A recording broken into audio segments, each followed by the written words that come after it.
It's a mean world out there. And it's a meaner age. Let's change the culture. Let's change the way we think about this world. And let's have a hell of a time doing it.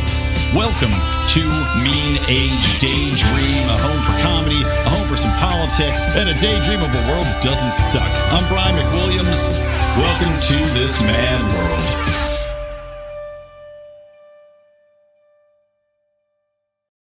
Welcome, everybody. Hope you're having a fantastic time diddling whatever you diddle. Welcome to Mean Age Daydream, a place for hating with positivity and, of course, laughing at the madness around us. So, yeah, welcome to the show, everybody. I am Brian McWilliams, as always, and I'd like to thank you for joining me. As many of you know, or maybe you don't know, depends on if you listened to the last episode, I have recently had a new child, and as such, I have been doing some heavy reflecting on, I guess, the way of the world, how the future would look. I discussed last episode about the fears I have about climate change and not so much about climate change itself, but about the monstrous and, frankly, inhumane actions taken on behalf of the climate cultists, of the globalists that want to crack down on fossil fuels, and how this is all bleeding into an authoritarian future, a war on humanity, and even extending into a war on currency. And I think I might reach out to this one podcast over at the Coin Bureau, which Howie, of course, had shared with us during our news links. But it was an interesting perspective about how the war on climate is also a war on cryptocurrencies because, of course, the Biden administration had made a call to all of their organizations under the big Biden banner of confusion and senility, asking them to submit their suggestions, concerns about crypto. And the very first one to step up to the plate was the Science and Technology arm, which had submitted a paper calling for regulation of crypto mining based upon climate justice. Yes. So now we've got a tax on crypto. And now this all ties into ESG as well, because you could argue that, well, why would any of these larger institutions invest in cryptocurrencies if they're not ESG compatible, right? Because if you're fighting for climate justice, well, you can't be mining crypto because that could create pollution for the environment. There's carbon and electricity usage to mine cryptocurrencies, yada, yada. You get where I'm going. So I may do an episode about that once the fog clears, the fog of baby war that I'm currently in clears out of the way. And speaking of, yes, you may notice I am still tired. I got, I'm going on about 3 to 4 hours less sleep than I usually get every day. So since the baby came on the 8th, or actually the baby came on the 9th. And I'll tell you, when I can get the sleep, it is highly advantageous. And as such, I want to tell you about a sponsor for our show today, which is Galactera and their cannabinoid-based tinctures and gummy products, of which I am a big fan. Obviously, I'm lying awake at night. I'm thinking about the climate future. I'm thinking about the ways in which my means of existence are being attacked. I'm thinking about the poor folks over in Germany, which now have had a 1,200% increase in their gas bills and a canceled contract. On my Good Morning Fuckhead rant today, which of course is behind the Patreon wall, you might have heard me talk about how there was a bakery in Germany. They canceled the contract, right? So no longer do they get gas for their furnaces, and also gave them a 330,000 euro bill. So these poor people in Germany need Galactera's gummies to fall asleep, help you fall asleep with these wonderful, tasty gummies, and you will sleep soundly. Your fears of the cops kicking in your door because you dared to process raw milk and sell it, the fears of them coming after your guns and your wives and your drugs and everything else, sleep them away with Galactera gummies. And guys, you can use a promo code of LIONS, LIONS, to get 30% off your order. That's across the board. Anything, any amount, 30% off with promo code LIONS. So check out Galactera, GALACTERRA.com, Galactera.com / look at the gummies, promo code LIONS. And these are libertarians, by the way, that run this company. So you are supporting the cause, getting some good sleep, and also helping for a libertarian company to get ahead. So Yes, back to the situation we find ourselves in here. I'm thinking about the future. I'm thinking about everything that's concerning me, and as you know, one of the things I'm trying to do with the show is to be positive and to paint the future as we would want to see it, right? I'm a libertarian. For those of you that maybe just be coming and listening to the show here and there and everywhere, I am a libertarian. I believe in the free market philosophy. I believe in absolute personal freedom. Now that people get confused, personal freedom doesn't mean freedom to do whatever you want at any given time, because obviously we can't be harming other people. Our freedoms cannot overrun, they cannot supersede the freedoms of another individual or cause them harm. But I think that moving forward, we need to paint the picture of what can be promised, what can be delivered under a libertarian perspective. And one of the things that I'm thinking about is I've got my 2.5-year-old girl, I've got my wife, I've got my business, and I've got this new baby, is the way in which family dynamics play out in the world that we live in. How the libertarian philosophy is by far, and I think by far and away, the absolute most defensive in regards to protecting family dynamics. It has the most to deliver. It has the best promise for keeping a family intact, for fostering family relations, for community relations, and it's not even close. I mean, I would argue clearly progressivism is designed to break down the family unit, and I'll talk about that in just a moment.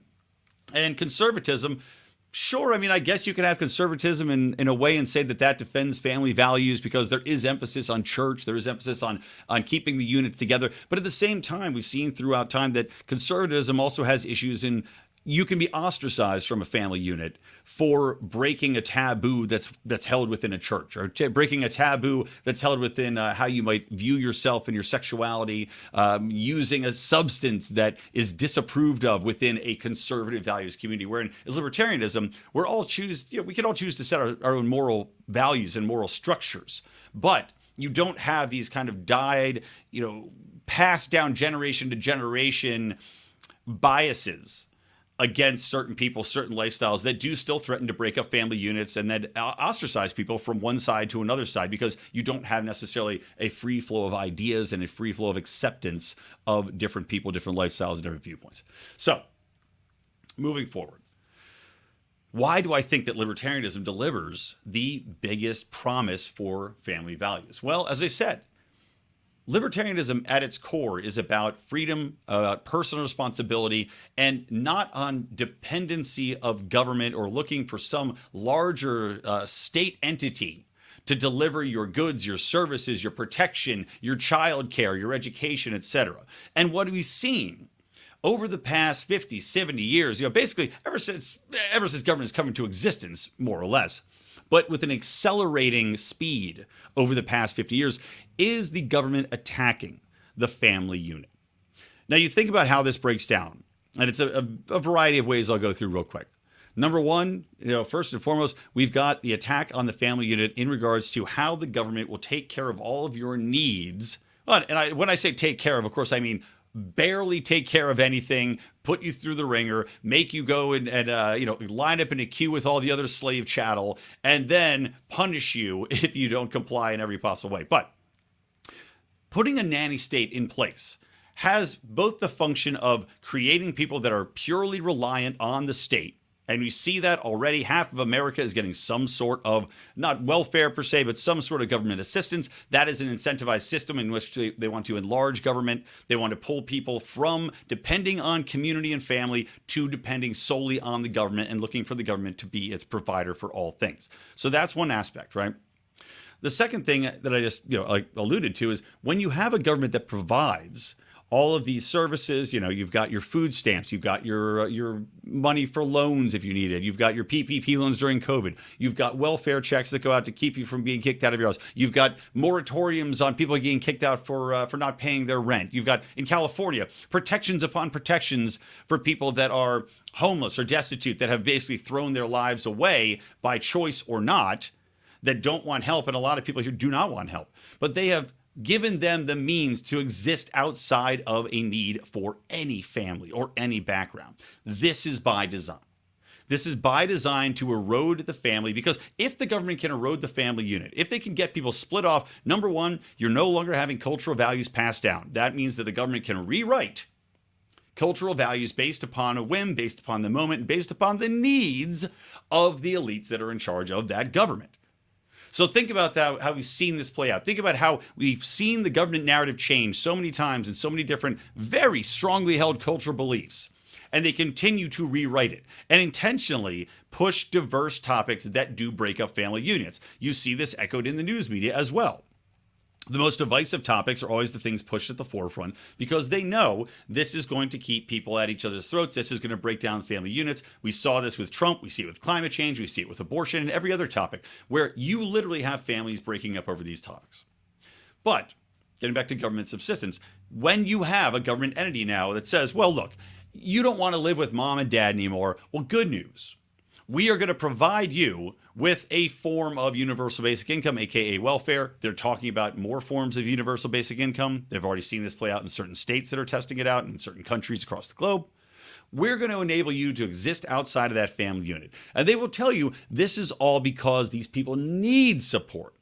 Because we would be cruel and unusual people, horrible people, if we didn't pick somebody up that was kicked out. Let's say, for example, this is something that goes underreported because people just don't want to talk about it because you can't talk about these things in Los Angeles or any other progressive city. But a high number of people that are in Hispanic or black families actually do get kicked out because they tend to come out as gay or transsexual or whatever it might be. All right. Something that doesn't fit into the cultural norm within that specific family group or societal group that they inhabit. So they end up homeless. They end up on the streets. Now, I agree, there should be something there for these people. But when it's the government every time, well, that becomes a problem for me. And when people know they can rely on the government for all these things, then it's incentivizing them to take the lead. Now, in the past, you looked at decades and decades and decades of this, centuries even, instead of having a government reliance, you would instead have groups and organizations that would support each other. For the longest time before gay marriage was accepted, you would have the underground communities of gay men, gay women, lesbians, all that stuff that would get together and they would have support groups that would take in people that were ostracized from family units. You also had in the past organizations that would take care of all your basic needs for medical care, let's say, if you were, again, tossed out of a family unit, if you lost your job. But these were nonprofit charitable organizations, or these were trade union groups. You'd get any trade union group from your work, or a community would have an agreement with a doctor outside of insurance, outside of government subsidized, outside of Medicare, outside of, all of these other different services that the government forces down our throats, ostensibly for the good of the people. But again, these were not goods that needed to be provided because they already existed within community and family groups. So we've got an incentive for people to leave the nest to not have to depend on family. So you've got family units that are being eroded. You've got family units that now also have a system which typically most families do put their children into public schooling. So what happens in public schooling? Well, I would argue another erosion of family values in exchange for governmental values. And this comes back around to, again, the ability to rewrite truth and redefine cultural and importance of the society at a whim.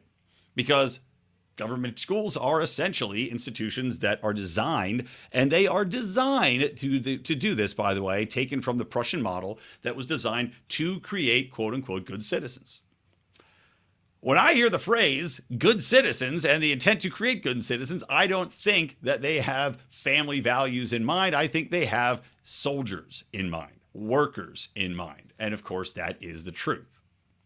So you've got these large government institutions set up in regards to schooling that your kids are going to for 8 hours a day, outside of the purview of the parents and with intent to keep many things secret. We've seen this play out with the trans movement. We see this play out with sexual identities, where schools are keeping the truth from parents.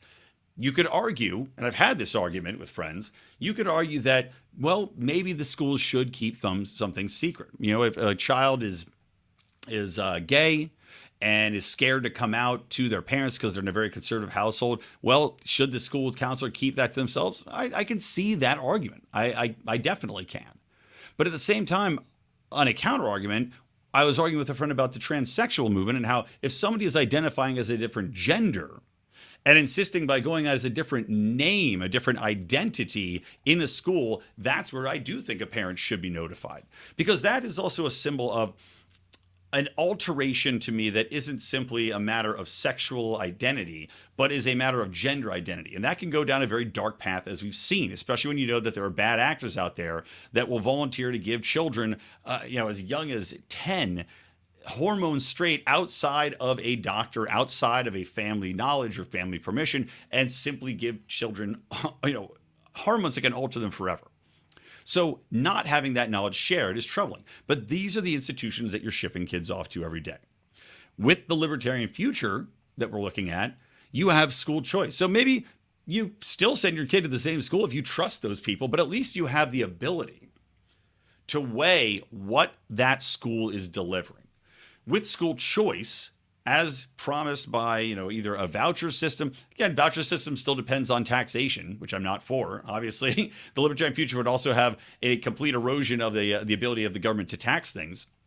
But let's say there is a tax base. Let's say that the tax base exists for the community that your property inhabits. They still are property taxes, but you get the voucher system. At least that's a step forward into accountability and to be able to choose what you want for your child. And maybe that comes down to cultural values. Maybe that comes down to educational values and a specific type of education you want, be it focused on mathematics more, be it focused on the arts more. And you do see that compatibility in some states, Arizona notably, Texas notably.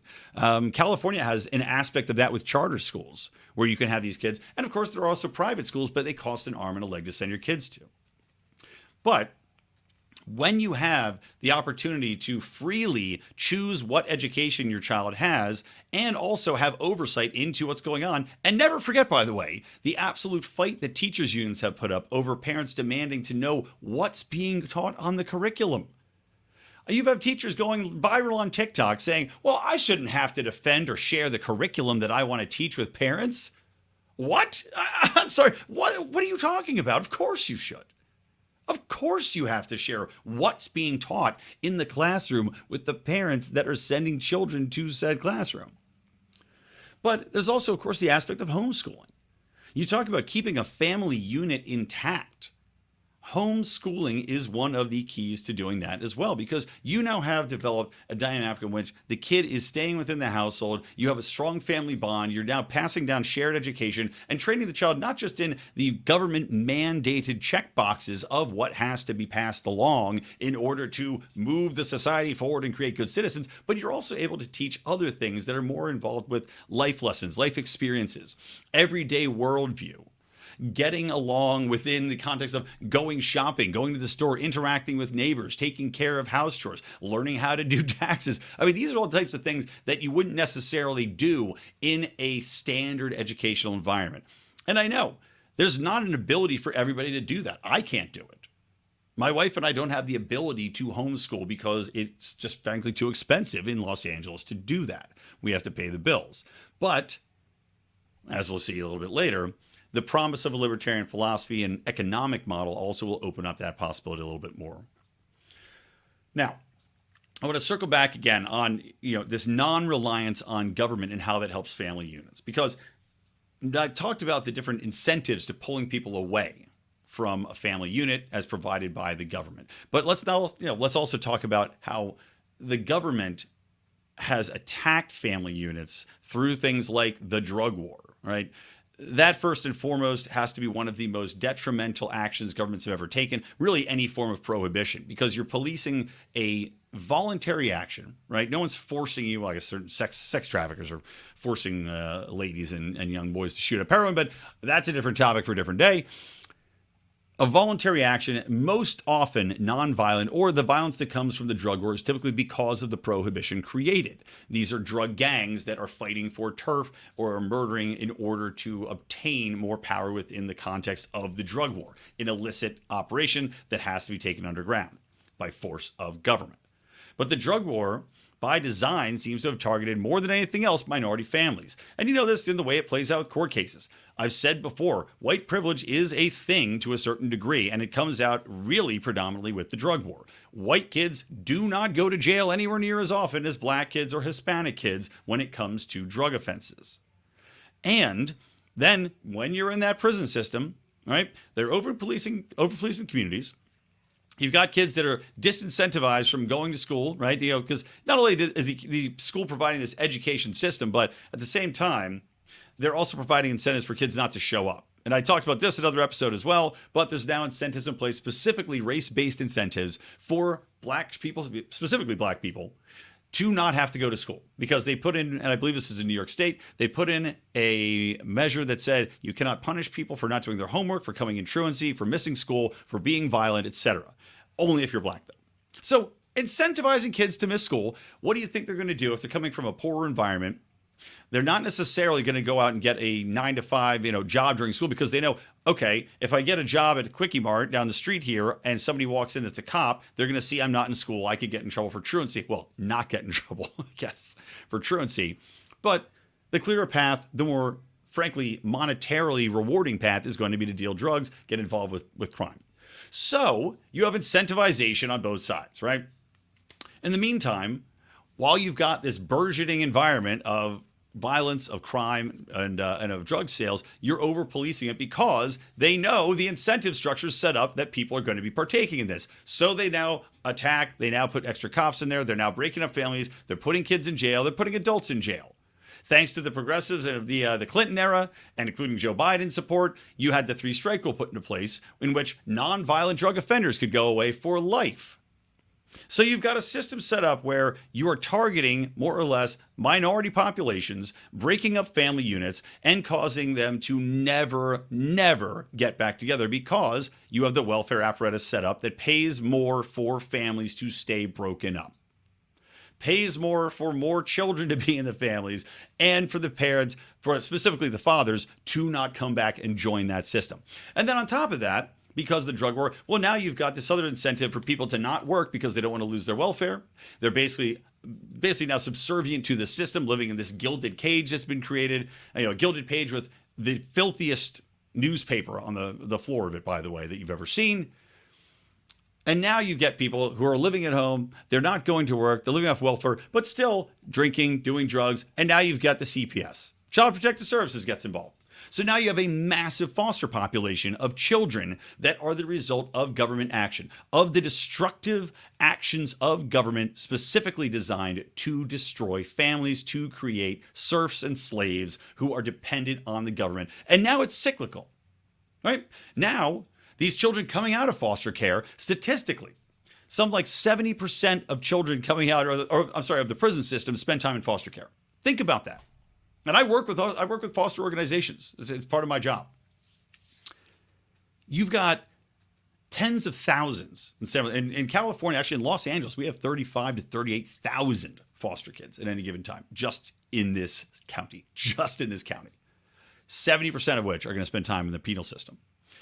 Why? More often than not, thieving, drug abuse, prostitution, sex trafficking.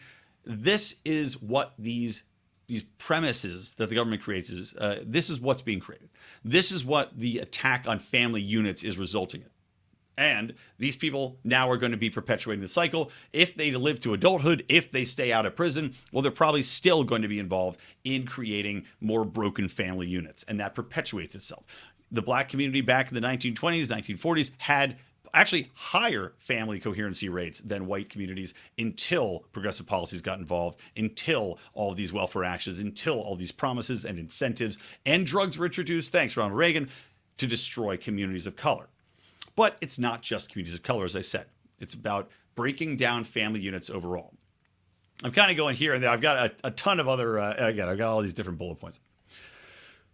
For instance, another way in which the government is subsidizing and encouraging a breakup of family units is to support divorce. I mean, to basically talk up independent single mother as a benefit, to attack your obligations to children, to make it easier than ever, I guess, to live conscience-free in regards to child rearing. And this, again, is, in my opinion, by intent.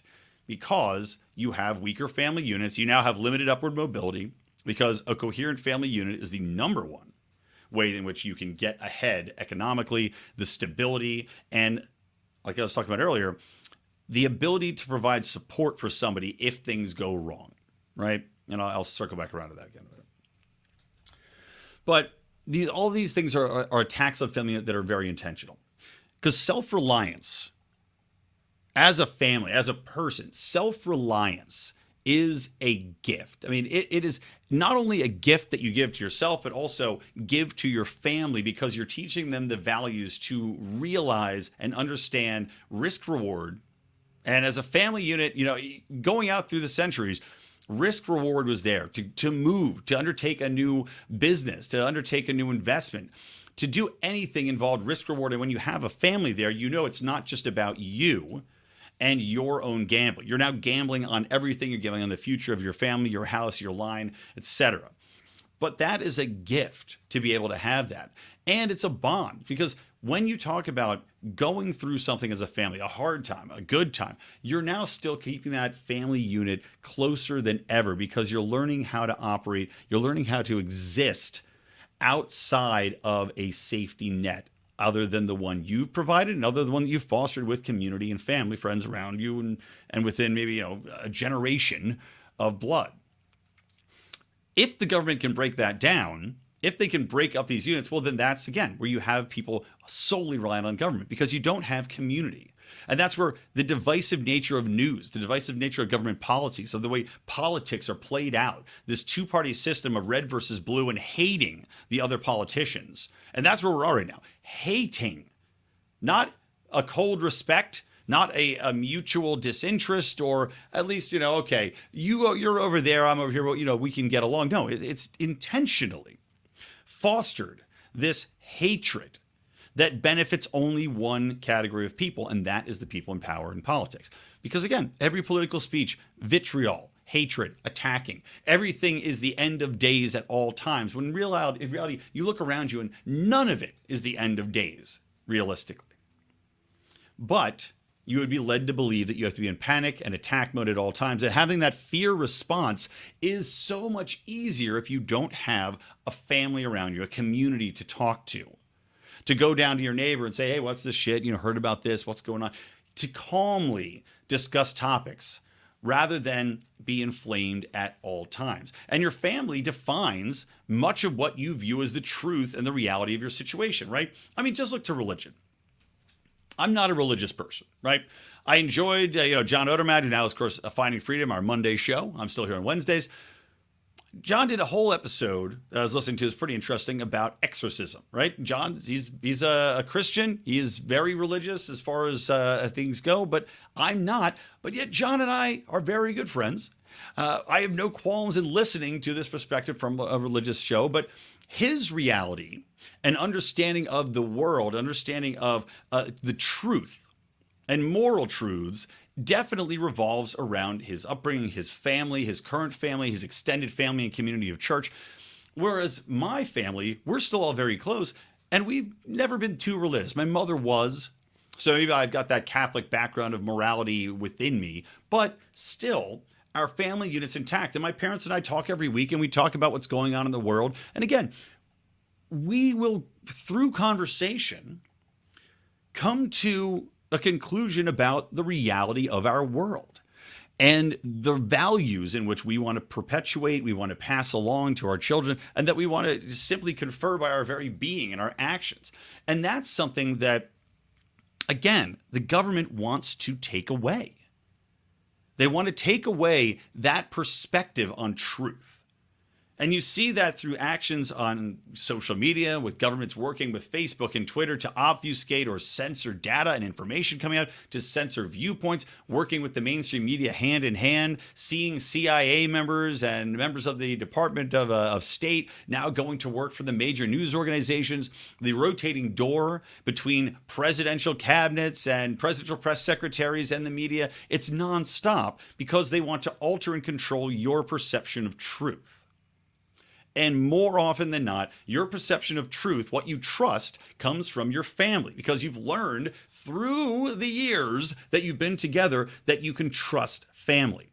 An erosion of that trust by government to make government the only narrative, the only source for definitive truth, which is what they're trying to do right now, can benefit no one but government.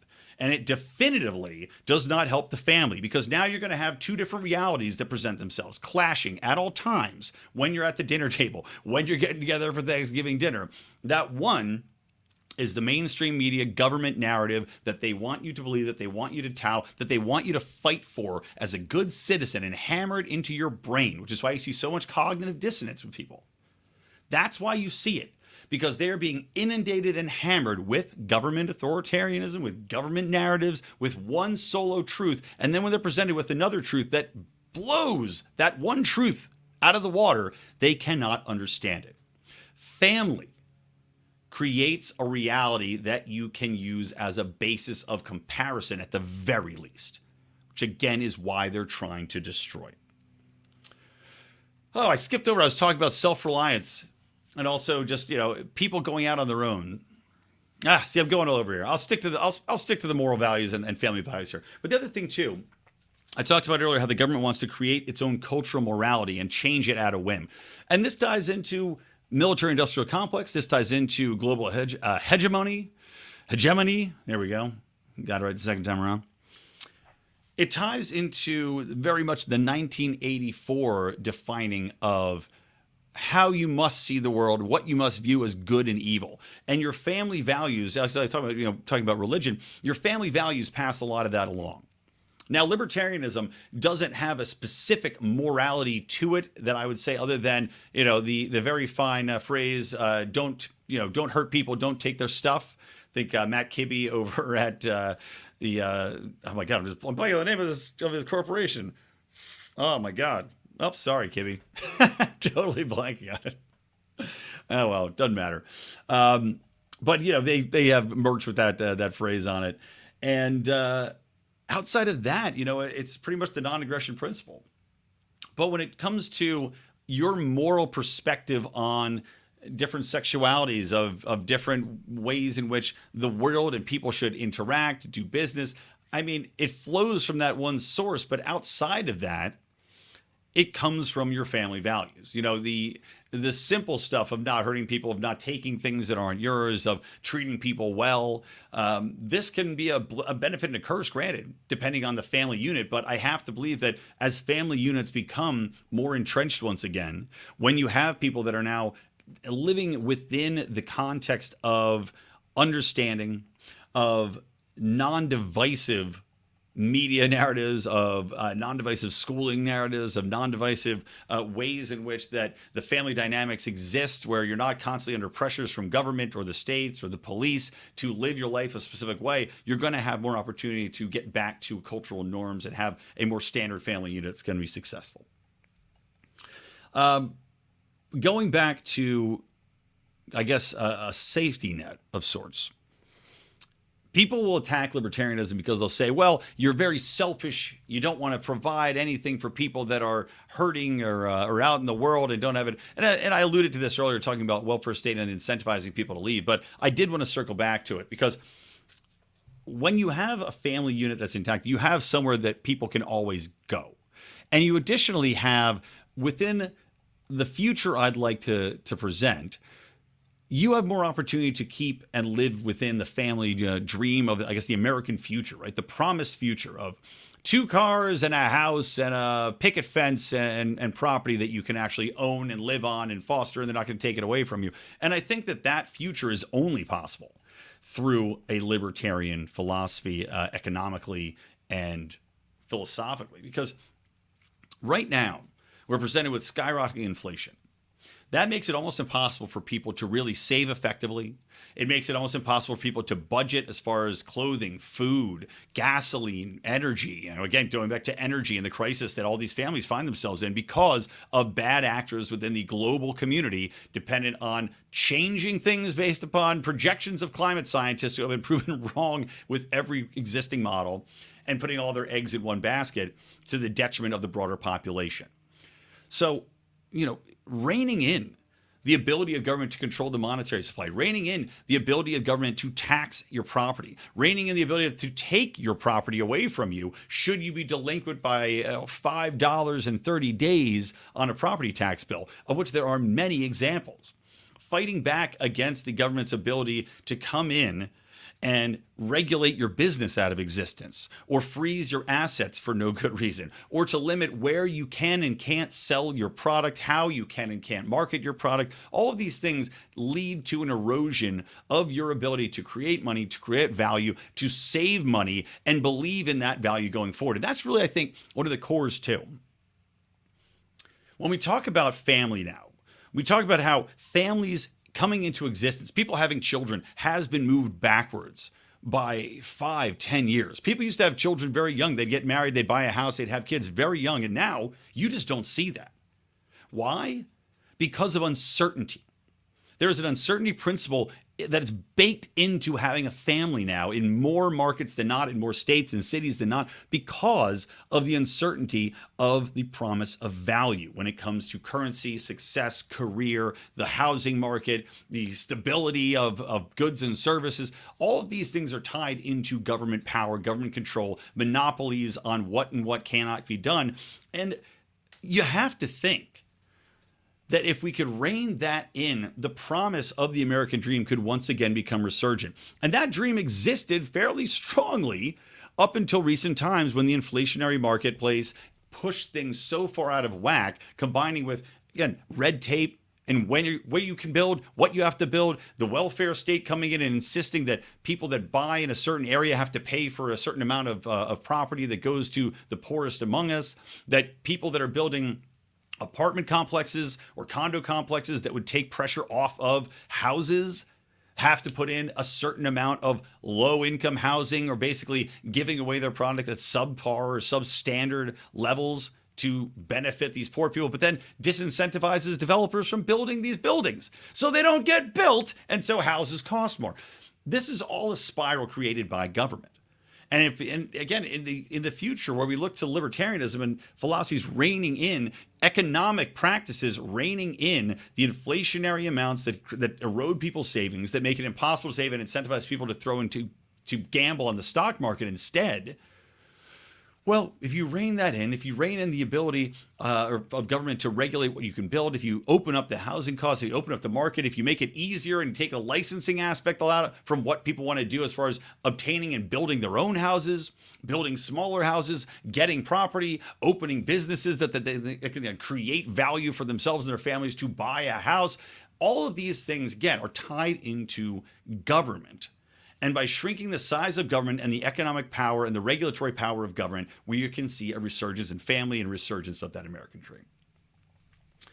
All right, next thing I wanted to talk about, let's see, I already talked, I'm checking them off. I have a list here again. This is a topic I've been thinking about, so it's a little bit rough. And again, this is something where I'm keeping these as to flesh out further in the book I'm working on, which I believe is going to be called Dreams and Resentment.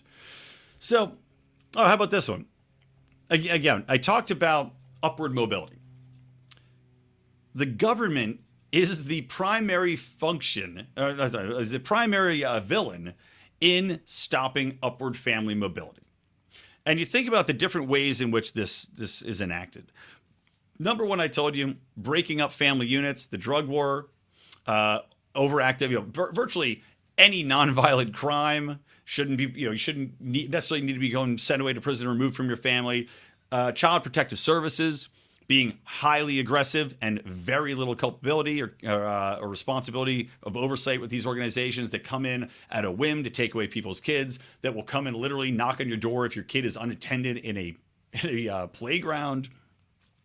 So CPS involved in breaking up family units, and also just the cultural removal of any onus of responsibility for staying within a marital contract. And I'm not saying that people should stay in a marital contract. I'm not saying that that's always the best move. Clearly, sometimes it isn't, and people can remarry, move on, and do whatever. I know plenty of people that have. But I still think that there is definitely an emphasis on, hey, no harm, no foul, break up, move along, it's no big deal. Look, we've got an entire family court system set up to help you move along here. And it's all good, baby. Go live your life. Go fuck whoever you want to fuck. But, the threats of violence, let's say over taxation issues. If you don't pay your taxes, we're going to put you in jail. If you don't pay your property taxes, we're going to take your house. If you let your kids out to play, we're going to take your kids. I mean, these are all threats of violence. These are threats of an intimidation held over your head by governments at all times that impact family coherency and that in exchange impact upward social mobility. Because if you don't have the family unit, if you don't have that ability to keep together, to weather the storm, and also to beneficially pass on income, pass on inheritance, pass on accrued wealth, which the government also wants to attack, right? Because don't forget, the inheritance tax exists. You could give a certain amount of money as a gift up to a certain amount, then that gets taxed. These are all estate taxes. These are all taxes to erode the ability for you to keep your family intact, to keep your family wealth intact, and to foster a new generation of people that can then use that money to keep their own families intact. Again, intentionally eroding out the system. They'll tell you it's to benefit other people that are the poorer among us. Again, this is the argument that libertarianism is selfish, but it is not. Because when you understand these systems are not designed to help, but are designed to erode, to help and create a new generation, they're designed to help create a new generation of people dependent on the government with no intention on keeping them upwardly social mobile and simply to keep them basically on the dole, sucking the teat and in a unified block of people that want the handout. You understand that this is an evil and not a good the government is perpetuating on the citizens.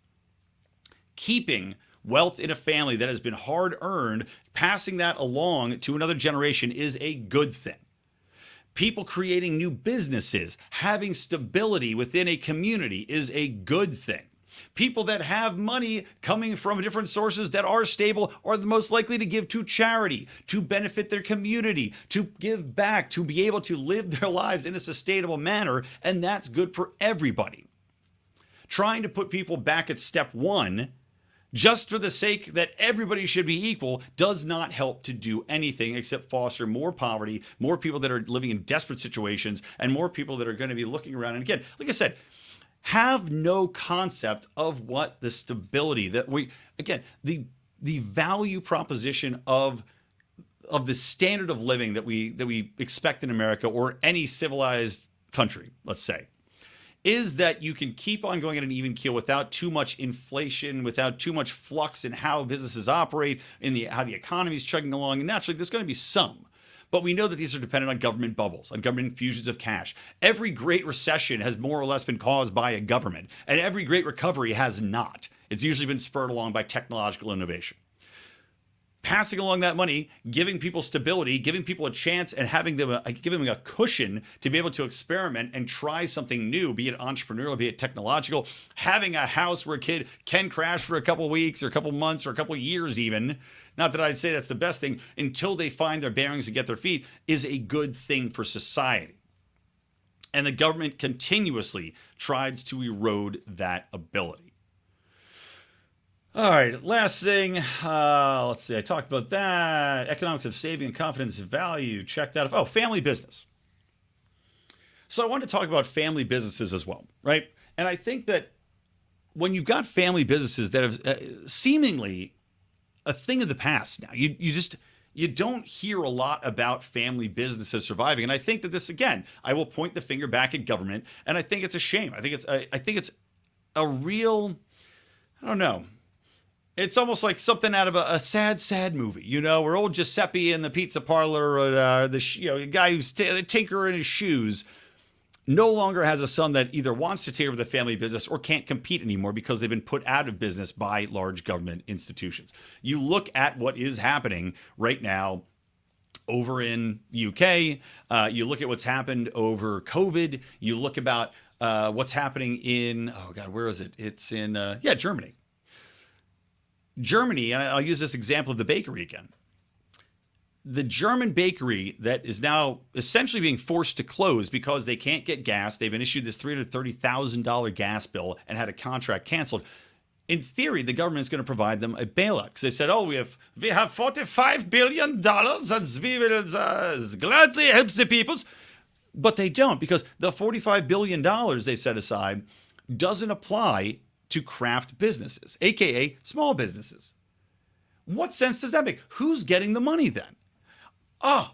The bigger businesses.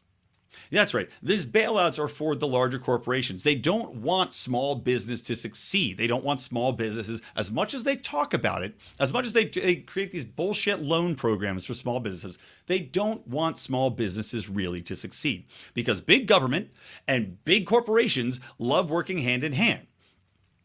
I discussed the regulatory environment earlier. Again, regulatory environment gives large corporations the biggest benefit of the doubt. It gives government the most sway. They can claim they created jobs. They can claim they created economic incentives. They can claim X, Y, and Z. And in the meantime, the corporations are able to force out small businesses, force out competition, and most notably, force out potential suitors that could technologically or operatingly upset the way in which the entire system works, right? Which is a good thing. Again, you need to have that variety. You need to have variety in everything in life. And right now, what we're looking at is an emphasis, government emphasis pushed on down on people essentially operating in lockstep, right? They want to create automatons. They want everything to keep in the same model. And disruption is the enemy of government. Any sort of disruption. Economic disruption, cultural disruption, educational disruption, which is why they're fighting so hard with these unions when it comes to education against voucher systems, against charter schools, against school choice, against homeschooling, which is why you see them fighting with the large corporations against anybody trying to upset in the medical field and to provide a new way to inject, insulin, which is why you see them attacking and Big Pharma working hand in hand to government to make it almost impossible to get anything through the FDA for under $20 million cost, because that keeps out smaller competitors that could actually upset the paradigm and introduce new technologies to the marketplace. They don't want disruption in this environment. And that comes as well with, in my opinion, now hear me out right now, I'm talking about how they don't want disruption. Well, families, Brian, families have been around forever. Wouldn't it be disrupting to break up the family unit? No. What's disrupting at this point in time is to keep the family unit in place. Because, as I've said, the disruption comes from people in the family unit talking amongst themselves, coming to their own conclusions, finding out new ways to work. And many times you'll have, again, family businesses, you'll have family units that find unique ways to look at the world, to work, to operate, to communicate, to go out there and decide how they want to live their lives in a free environment. And the government cannot have that.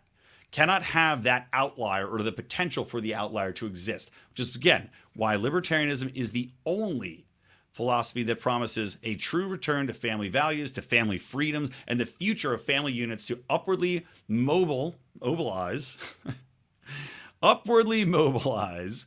to make themselves better, to make the communities better, to foster an environment in which they can keep their money and pass that through to next generations to then create more wealth, more businesses, more opportunity for everybody while maintaining their values, maintaining their understanding of reality, the truth around them, and everything else that's good in the world.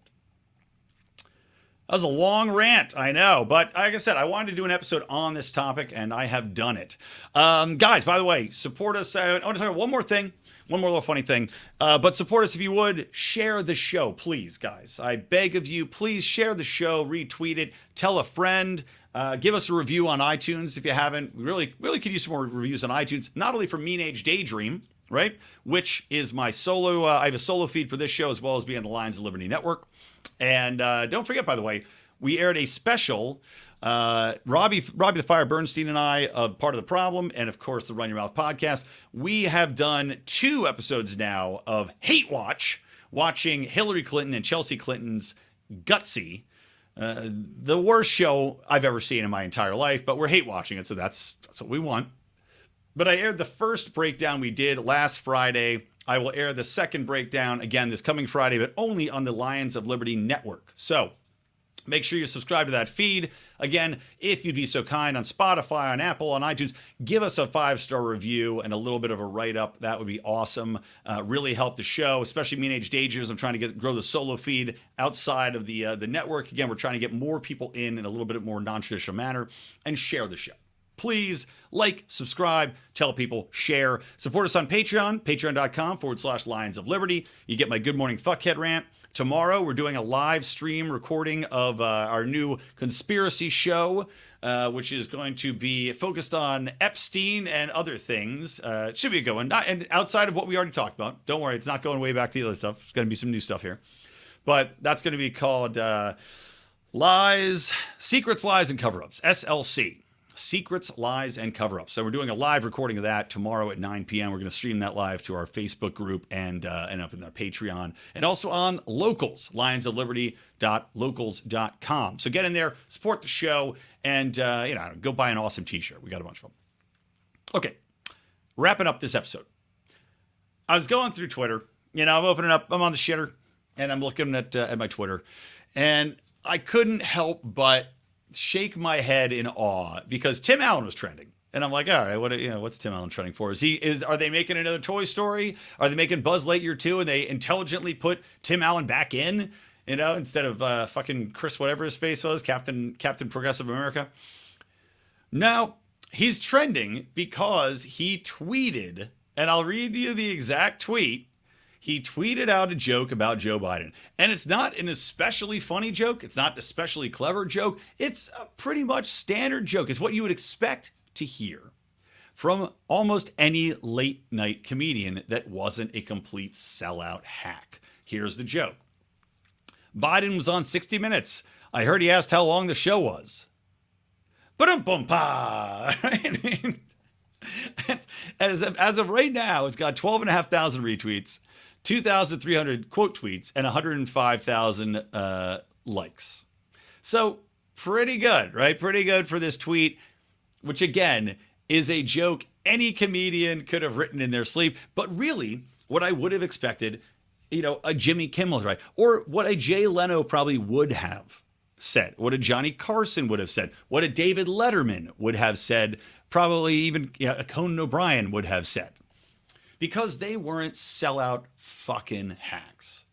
But now you have the left, which had owned comedy for a long time, right? The left still thinks that they own comedy. And I've said this a million times now. The left has lost the lead. They've completely lost the beat on what is funny and what's not going to be, because they can't take a joke anymore. And as I discussed earlier too, the way in which the politics exists today, the way in which we're being taught to hate nonstop, we can no longer simply laugh at a joke that happens to be about our quote unquote guy.